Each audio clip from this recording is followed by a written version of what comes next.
Hello जी, नमस्कार। मैं हूं दीपक और आप देख रहे हैं टीएसके टॉक्स। आइए बात करते हैं बिग बॉस ओटीटी सीजन 3 के कल रात के एपिसोड की, जिसमें कि फैजू और पेल्विस जो है वो अपनी अपनी पूंछ के सस्ते वकील बन करके आए थे। वैसे ये जो वकालत या जो कोर्ट कचहरी या जो कटघरे वाला जो सीन क्रिएट किया गया था, वहां पर कल्प्रिट कौन था? कल्प्रिट एज ऑलवेज की तरह कटारिया, और सामने कौन था? अदनान। वैसे जितना आपने देखा और जितना मैंने देखा, अदनान का जितना भी कुछ मतलब बैशिंग या एक्सपोज वगैरह जो करना था, वो तो सैटरडे के एपिसोड में हो चुका था। लेकिन नहीं भाई साहब, उस मैटर को कल के एपिसोड में फिर से ड्रैग किया गया कि बताओ अदनान सही है, गलत है, बताओ आपको उसका गेम कैसा लग रहा है, क्या लग रहा है। कहने का मेरा मतलब है कि थ्रू आउट द वीक क्या हुआ क्या नहीं हुआ, किसने किसको धक्का मारा, फिर उसके बदले में किसने कौन सी गाली दी, फिर किसने हिंसा करी, प्रॉपर्टी तोड़ी, नहीं, इन सारी चीजों के ऊपर कोई चूं तक नहीं करेगा। अनिल कपूर ने एक दिन पहले ही ठान लिया था कि भाई जो मेन मुद्दे हैं उन्हें वो बिल्कुल भी टच नहीं करेंगे। इनफैक्ट कल जब पेल्विस आया और पेल्विस ने आते ही बोला कि सर मैं तो अरमान से बात करना चाहूँगा, वो मेरे से भारी ऑब्सेस्ड है, ये है वो है, साई केतन का घड़ी एक्टिंग कर रहा है, वो माइक नहीं उतारता लेकिन शर्ट फाड़ के फेंक देता है, बिकॉज माइक फेंक देगा तो डायलॉग कैसे सुनाई देंगे। वैसे इस बात में कहीं कोई दो राय नहीं है कि साई केतन जो वो भर भर के एक्टिंग कर रहा है, और एक्टिंग तो भाई करेगा ना, बिकॉज वो रणवीर शौरी की संगत में है। और शौरी सदन के मालिक शौरी जी जो है वो कितने अच्छे एक्टर हैं, उनकी संगत में तो हर कोई एक्टिंग करना सीख जाएगा। ये जो संगत वर्ड है ना मित्रों, इस संगत से मिलती जुलती एक टास्क कराई गई थी कल के एपिसोड में कि किसकी संगत बुरी है, ये है वो है, और वहां पर भी एज ऑलवेज की तरह विशाल और उसका जो ग्रुप है उन्हीं को कहीं ना कहीं नीचा दिखाने की कोशिश की गई थी। लेकिन अब तक 4 वीक में एक बार भी अनिल कपूर ने शौरी जी का जो सदन है वहां पर शौरी जी जो अपनी संगत में लोगों को लेकर के चल रहे हैं उस पर कभी कोई रियलिटी चेक नहीं दिया। अगर शौरी जी, अरमान जी और ये क्या बोलते हैं साई केतन जी, ये साथ में बैठे हैं तो वो लॉयल हैं एक दूसरे के लिए, ठीक है, वहां कोई पैक्ट वगैरह कुछ भी नहीं है। लेकिन अगर कटारिया और विशाल है तो इनका पैक्ट है सर, ये पैक्ट बना करके चल रहे हैं सर, ये पैक्ट है, ये पैक्ट है। लेकिन अरमान द एनाकोंडा, उसका गोलगप्पा, साई केतन और ये शौरी सदन के जो मालिक है शौरी जी, ये इनका कोई पैक्ट नहीं है, इनका मतलब कोई ग्रुप नहीं है, ग्रुप तो दूसरी तरफ है। आश्चर्य की बात है कि भाई अनिल कपूर के सामने पेल्विस ने खुद बोला कि भाई मेरे बारे में लोग ऑब्सेस्ड हैं, मेरे बारे में बात करते हैं, साई केतन ने हिंसा करी।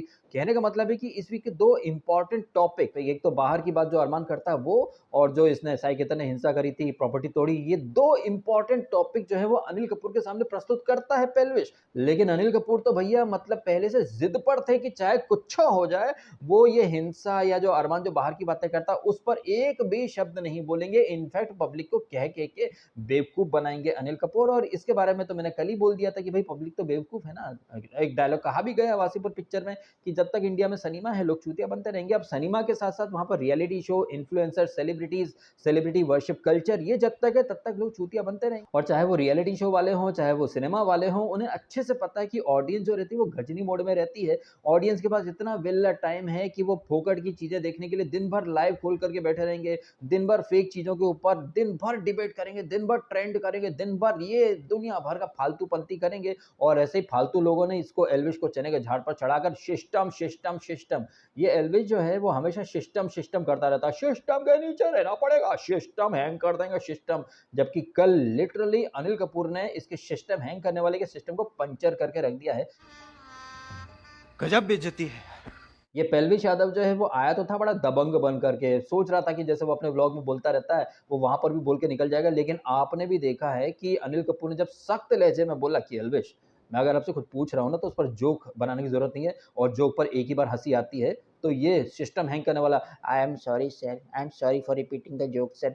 बताइए भाई साहब, दूसरों के सिस्टम हैंग करने वाले सॉरी बोल रहे हैं। अब ये तो आपने भी कल रात के एपिसोड में देख लिया कि ये जो कटघरा कटघरा खेला गया था, वहां पर पेल्विस के पास ना कोई पॉइंट थे, ना कुछ ढंग के रीजनिंग थी, बस अपनी अलग ही धुन में चल रहा था। अल्टीमेटली भाई देखा जाए ना सार निकाल करके, तो पेल्विस जो है आया था दबंग बन के, लेकिन वो जोकर बन करके गया है। वहीं फैजल, जिससे कोई बहुत ज्यादा एक्सपेक्टेशन थी नहीं, लेकिन उसने जो पॉइंट रखे काफी बढ़िया तरीके से रखे हैं। सीधे सीधे शब्दों में बोले ना तो वो कहीं ना कहीं मखमल में लपेट करके पेल्विस को कहीं ना कहीं आईना भी दिखा रहा था कि साहब ये इनकी यूएसपी है, ये इस तरह की चीजें यूज कर सकते हैं, मैं ऐसा नहीं कर सकता हूँ, मैं तो भाई जैसा हूँ ठीक हूँ, बट ये इनकी ब्रांड है, ये इनकी यूएसपी, मतलब क्या है, रोस्टिंग के नाम पर बिलो द बेल्ट वाली बातें करना। और एल्विश में क्या रत्ती भर अकल है नहीं, उसमें मेच्योरिटी तो है नहीं। ये मैंने क्या बोल दिया भाई साहब, मेच्योरिटी और एल्विश वो तो एक साथ कभी आते हैं नहीं। ये एल्विश किसके दम पर उछलता है? ये एल्विश उछलता है वो हरियाणा में जो बेरोज़गार जो बैठे रहते हैं 10-15 लौंडे, उनके साथ एक झुंड बना कर के कभी किसी मैक्सटन को पीट देता है, कभी किसी रजत दल्ले के साथ आ जाता है और ये रजत दल्ला जो है वो दहाड़ता है, फिर बाद में माफ़ी माँग लेता है। वैसे ये दिल्ली, एनसीआर, गुड़गाँव में सब ऐसे ही लोग रहते हैं क्या? वो कैरी मिनाटी भी उधर का ही है ना, वो बड़ा रोस्टिंग करता है, फिर एजाज़ के सामने जाकर के सॉरी बोल देता है। वो रजत दल्ला जिसके दम पर ये पेल्विस उछलता है, वो पहले दहाड़ता है, फिर पुलिस से यानी सिस्टम से जब वार्निंग आती है तो माफ़ कर दो जी, गलती हो गई जी। और तो ये एल्विश भी वही है, बड़ा दहाड़ रहा है। पिछले सीज़न में सलमान खान के सामने लिटरली हाथ जोड़ कर के रो रहा था। कल अगर सलमान खान होता ना सामने, तो ये एल्विश जो है वो पतलून में मूत देता। ये इतना खौफ खाता है, ये सिर्फ़ झुंड में उछलने वाले हैं। कोई तो वजह है ना भाई, जिसकी वजह से ये दिल्ली, एनसीआर, गुड़गाँव के जो गुंडे हैं, इन्हें मैं हवाबाज़ हगौड़ा बोलता हूँ। चाहे वो रजत दल्ला हो, चाहे वो लसोड़िया सिसोदिया हो, चाहे ये एल्विश या पेल्विश या कटारिया वगैरह। अच्छा, यहाँ पर पेल्विश से अनिल कपूर एक सवाल करते हैं कल के एपिसोड में कि क्या कटारिया अपने दम पर आया है? क्या कटारिया अपने दम पर आया है? तो पेल्विश क्या बोलता है? हाँ सर, वो अपने दम पर आया है। अच्छा, अपने दम पर। पिछले साल जब इसको पेल्विश को विनर डिक्लेयर करा गया था, तो कटारिया हर इंटरव्यू, हर जगह साथ ही था, तो ये भी एक तरह का नेपोटिज़्म है। लेकिन यहाँ पर एल्विश क्या बोल रहा था? नहीं, वो अपने दम पर आया है। और सबसे घनघोर दोगलेपन और आश्चर्य की बात तो ये है कि अपने दम पर कटारिया आया या नहीं, ये बात कौन कर रहा था? सोनम कपूर का बाप। ये सोनम कपूर, अर्जुन कपूर, जाह्नवी कपूर, खुशी कपूर, हर्षवर्धन कपूर, क्या ये लोग अपने दम पर आए हैं? जी नहीं। और मैं तो भाई ये सोच रहा था कि एल्विश जो कि खुद को बड़ा दबंग बोलता है, सिस्टम करता फिरता है, सिस्टम के नीचे रहना पड़ेगा, तो खुद को दबंग बोलने वाला ये एल्विश क्या इतना नहीं बोल सकता था कि सर यहाँ ये कटारिया अपने दम पर बिल्कुल वैसे ही आया है जैसे सोनम कपूर, अर्जुन कपूर अपने दम पर आए हैं। अगर वो अपने दम पर नहीं आए हैं, तो फिर कटारिया भी अपने दम पर नहीं आया है। बात तो सही है। लेकिन नहीं भाई साहब, इस तरह के वहाँ पर कोई काउंटर नहीं करेगा। अब आप में से बहुत सारे लोग होंगे जो बोलेंगे नहीं भाई, इस तरह के जवाब देना अलाउड थोड़ी है, कोई नहीं दे सकता। क्यों नहीं दे सकते भाई? आप तो सिस्टम से ऊपर हो ना। भाई सिस्टम के नीचे रहना पड़ेगा। आप लोग टीआरपी देते हो, आप लोग सिस्टम को हैंग करते हो, तो अनिल कपूर की बोलती बंद कर सकते थे ना। लेकिन नहीं, नहीं, नहीं की जाएगी। ये एल्विश जो कि यूट्यूब पर अपने रोस्ट वीडियोज़ में नेपोटिज़्म के अगेंस्ट बहुत बोलता था। इनफैक्ट इसके ऊपर एक वीडियो मैंने डाला भी था, एल्विश का जो इंस्टेंट कर्मा जो मोमेंट था, जब ये एल्विश यादव जेल गया था ड्रग तस्करी, वो सांपों का ड्रग ज़हर जो तस्करी वगैरह मैटर था, उसमें ये जेल गया था, तब एल्विश के जितने अंधे फैन्स हैं, एल्विश को ही डिफेंड कर रहे थे, सपोर्ट कर रहे थे। आयरनी की बात है कि यही एल्विश अपने एक वीडियो में लोगों को ज्ञान दे रहा था, जब वो आर्यन खान का जो ड्रग केस हुआ था, तब इस एल्विश यादव ने बड़े-बड़े डायलॉग दिए थे कि भाई गलत को गलत बोलना कब सीखेगी हिंदुस्तान की जनता बताओ। आपका ठीक है वो फेवरेट सेलिब्रिटी का बेटा, लेकिन यार गलत को गलत तो बोलो। तो क्या एल्विश के फैन्स ने कभी एल्विश को गलत बोला? जी नहीं। यही एल्विश कल ज्ञान दे रहा था, जब इन्फ्लुएंसर जो है वो समाज को कैसे इन्फ्लुएंस कर रहे हैं, इसके ऊपर अनिल कपूर प्रवचन दे रहे थे। बताइए भाई साहब, अनिल कपूर का भी भर-भर के दोगलापन है। ये अनिल कपूर जिनकी खुद की औलादे कपूर सरनेम की वजह से इंडस्ट्री में काम पा रही हैं, ये अनिल कपूर वो पूछते हैं कटारिया के बारे में कि अपने दम पर आया है क्या? कभी ये सवाल सोनम कपूर से पूछ के देखो, हर्षवर्धन कपूर से जिनको आप खुद ही लॉन्च करते फिरते हो। एक और यहाँ दोगलापन, जिस तरह से अनिल कपूर कह रहे थे ना ये फैज़ू और इनको कि तुम्हारे 32 मिलियन है, तुम्हारे 16 मिलियन है, तुम अपने फैन्स को क्या दिखा रहे हो? अच्छा, वाह, वाह, वाह! हज़ारों, लाखों चूहे खा कर के हज को चलने वाले तेवर में थे कल ये अनिल कपूर। ये वही बिग बॉस का घर है जहाँ पर पिछले सीज़न में मुन्नी बदनाम आया था, जो कि लड़कियों को यूज़ एंड थ्रो करना, झूठी-मूठी कहानियाँ, गोल-गोल बातें करना, मतलब ये कुछ चीज़ें आप प्रमोट कर रहे थे क्या? तब बिग बॉस के अंदर की मोरालिटी मर गई थी क्या? और ये अनिल कपूर जो कि बड़े लेक्चर दे रहे थे इन्फ्लुएंसर्स किस तरह समाज को इन्फ्लुएंस करते हैं, आपके रोल मॉडल के लिए आप क्या एग्ज़ाम्पल सेट करना चाहते हो? तो ये ज्ञान अनिल कपूर ने कभी अर्जुन कपूर को दिया, जो अरबाज़ की तलाकशुदा बीवी को डेट कर रहा था? या फिर अनिल कपूर ने ये लेक्चर अपनी बिटिया सोनम कपूर को दिए कभी, जो एक प्लेकार्ड लेकर के सनातन और हिंदुइज़्म के विरोध में एक प्रोपेगेंडा में शामिल हो जाती है। ये सोनम कपूर जो ऑल इंडिया बकचोद के डबल मीनिंग वल्गर जोक्स को सपोर्ट करती है। यही नहीं, ऑल इंडिया बकचोद के जो मेंबर्स थे उनके ऊपर मोलेस्टेशन, रेप और मी टू के एलिगेशन लगे, तब सोनम कपूर ब्लाइंडली एआईबी वालों को जस्टिफाई कर रही थी। जस्ट बिकॉज़ कि वो लोग अंग्रेजी में डबल मीनिंग बातें करते हैं, गाली-गलौज करते हैं, वहाँ पर वो लोग क्या एग्ज़ाम्पल सेट कर रहे थे? रोल मॉडल थे या नहीं थे? मतलब इन सारी चीज़ों के ऊपर अनिल कपूर ने कभी कोई लेक्चर नहीं दिए होंगे सोनम कपूर को या हर्षवर्धन को, अर्जुन कपूर को, जाह्नवी कपूर को। तो आप देख लीजिए कि कैसे 100 चूहे खाकर बिल्ली हज को चलने वाले तेवर में थे अनिल कपूर। और अनिल कपूर या बॉलीवुड का कोई भी गर्दुल्ला हो, चाहे कपूर्स हो, खान्स हो, मैं तो भैया इन्हें 2 कौड़ी की इज़्ज़त नहीं देता। तो जब मैं सलमान हो, आमिर हो या शाहरुख हो, अनिल कपूर, मैं इन्हें कोई 2 कौड़ी की इज़्ज़त नहीं देता हूँ, तो ये एल्विश जैसे जो गर्दुल्ले हैं, इनको तो मैं क्या ही अहमियत दूँगा। लेकिन आप देखिए कई सारे यूट्यूबर्स, एल्विश भाई ने ये बोला, एल्विश भाई ने वो बोला।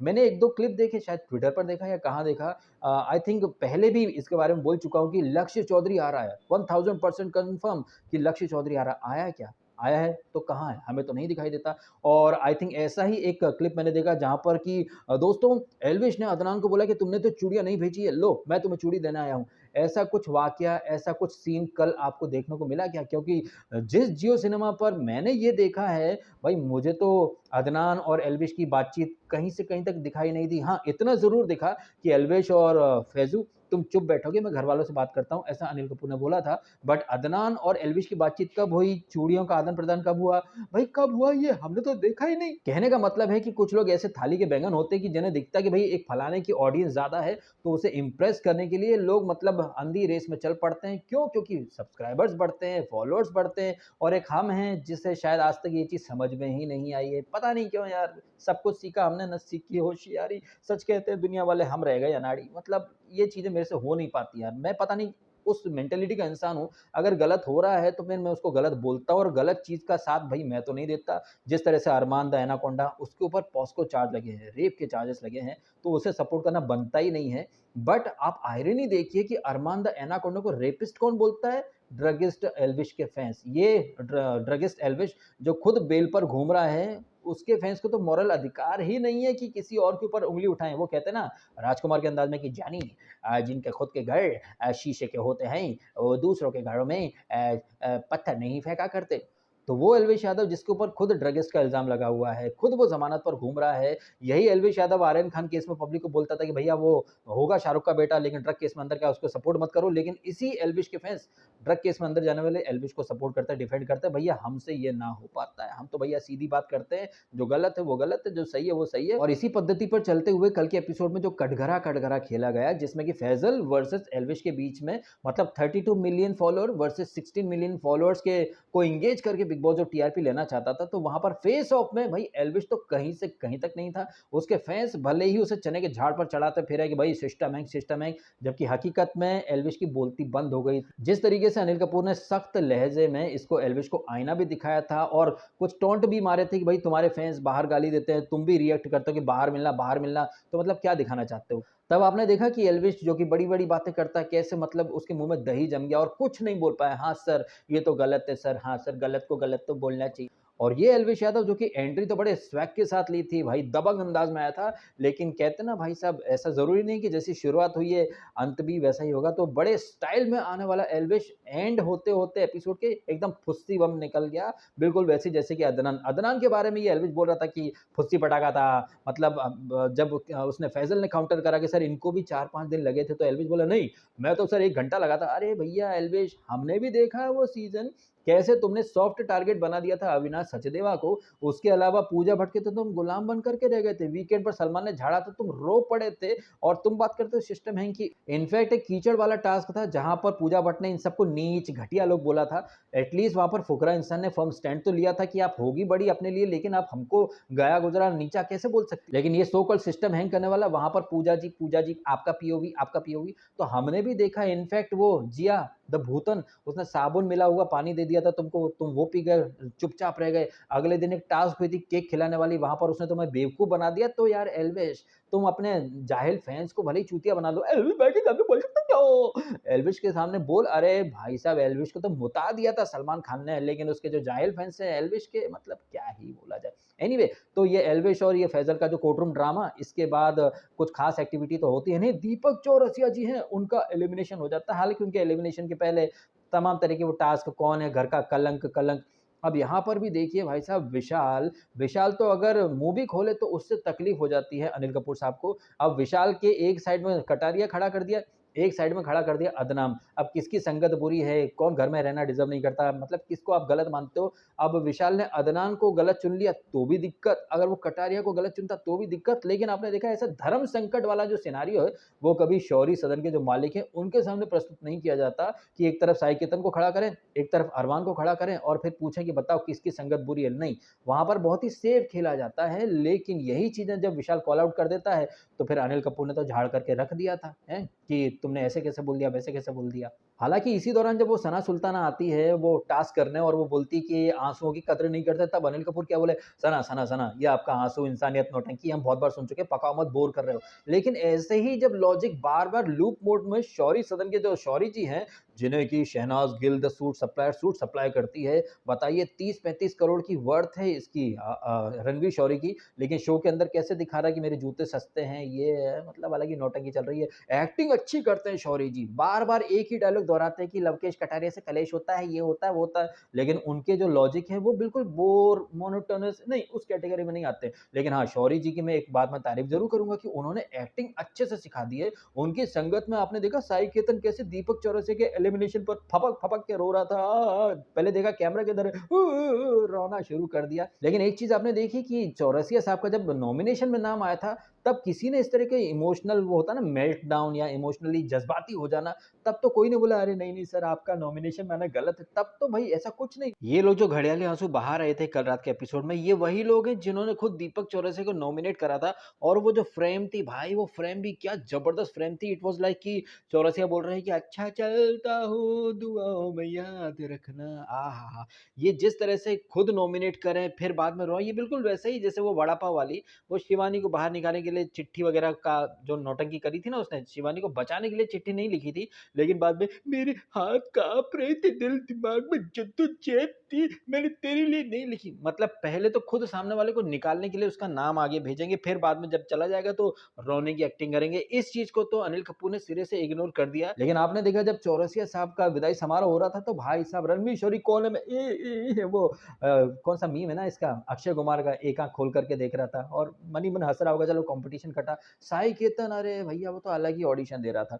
वैसे ज ये अपडेट आई है कि चौरसिया साहब के साथ वो उर्दू की दुकान और अदना सा अदनान इन दोनों का भी पत्ता कट चुका है। अरे भैया एक साथ 3-3 विकेट उड़ा देगा बिग बॉस ये तो हमने सोचा भी नहीं था। ख़ैर 1 विकेट उड़ गया कल, 2 विकेट उड़ेंगे आज या शायद आने वाले कल में। अब आपका क्या कहना है जिस तरह से ये एल्विश यादव आया था बड़ी-बड़ी बातें करके सिस्टम हैंग जबकि एंड ऑफ द एपिसोड वो खुद को जोकर नंबर 1 साबित करके गया है। उसके कंपैरिज़न में फैज़ल की बातें, पॉइंट, आर्गुमेंट, लॉजिक काफ़ी डिसेंट थे और काफ़ी बढ़िया तरीके से उसने पॉइंट भी रखे हैं। शब्दों का चयन बड़ा एक इम्पोर्टेंट फैक्टर हो जाता है, जहाँ पर एल्विश हर चीज़ को बड़े क कैज़ुअल ले रहा था, तभी तो अनिल कपूर को सख्त होना पड़ा कि एल्विश, एल्विश एक बार जोक पर हँसी आती है, आपसे सवाल पूछा है, जोक मत करो, तो एल्विश सर सॉरी सर। तो एल्विश की बड़ी-बड़ी बातें, वड़ा पाव खाते और जिस तरह से मेकर्स स्पेशली अनिल कपूर जिस तरह से होस्टिंग कर रहे थे, अनिल कपूर बड़ा ज्ञान दे रहे थे कि आप इन्फ्लुएंसर हो, समाज को आप क्या सिखा रहे हो। यही ज्ञान अगर सोनम कपूर या इनको सिखाया होता तो अच्छा होता ना। और जिस तरह से अनिल कपूर कह रहे थे कि क्या कटारिया अपने दम पर आया है। कटारिया अगर अपने दम पर नहीं आया है तो सोनम कपूर वगैरह इंडस्ट्री में अपने दम पर आए हैं क्या? मतलब ये हैं बॉलीवुड वाले, दूसरों को ज्ञान देंगे, खुद अपनी औलादों को प्रमोट करेंगे हर जगह, लेकिन दूसरे की योग्यता मेरिट पर सवाल खड़े करते हैं। अनिल कपूर वाज़ लाइक खुद मियाँ फजीहत, औरों को नसीहत। क्या कहना है आपका इन सारी बातों के बारे में? और हाँ, एक बात मैं फिर से भूल गया, ये जो अदनान का जो मैटर था, आपको नहीं लग रहा कि सैटरडे में ही कंप्लीट हो गया था, लेकिन खाम-खा में पब्लिक को बेवकूफ़ बनाने के लिए इन्हें वहाँ खड़ा कर दिया गया और पेल्विश ने आते से बोला भी कि अरमान मेरे से ऑब्सेस्ड है, उसने प्रॉपर्टी तोड़ दी थी साई केतन ने, लेकिन अनिल कपूर ने कितनी सफाई से उन सारी चीज़ों को अवॉइड कर दिया और सिर्फ़ फैज़ल और एल्वेश आप क्या सोचते हो आप क्या सोचते हो? इस तरह की बकवासपंती करके सिर्फ़ और सिर्फ़ ऑडियंस को बेवकूफ़ बनाया है, सीधी बात, नो बकवास। क्या है आपके रिएक्शन इन सारी बातों के बारे में? कमेंट करके अवश्य बताइएगा और आपने समय निकाला वीडियो देखा, आपका बहुत-बहुत धन्यवाद। Thank you so much.